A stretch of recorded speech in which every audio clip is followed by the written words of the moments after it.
Electronic systems, whether they're scanners that read paper ballots or they're touchscreen machines, have advantages, but we need paper backup so that we can ensure that what the software is telling us is accurate.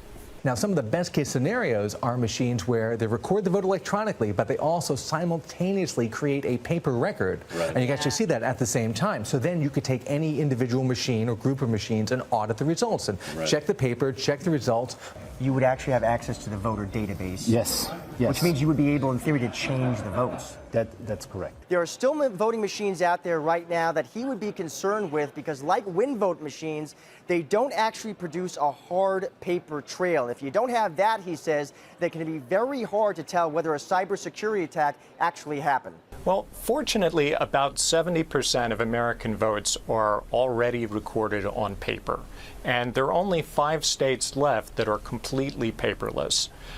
Those states could, if they wanted to, implement paper as an emergency measure. I knew 33 of the people that voted for us, and we lost 33-10. The results had been switched with those of their opponents.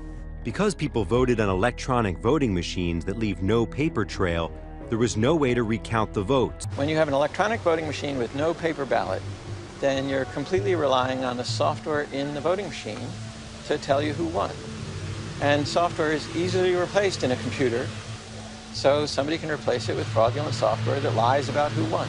There is actually a consensus on what we should do here, where we take a small percentage of the paper ballots at random and make sure that they match what the machines recorded. It's pretty simple. Unfortunately, most places don't currently do them, and some actually can't because they use the machines that we mentioned earlier, where you vote directly on the machine and there is no paper trail at all. They are called direct recording electronic voting machines, or DREs, and they are very bad.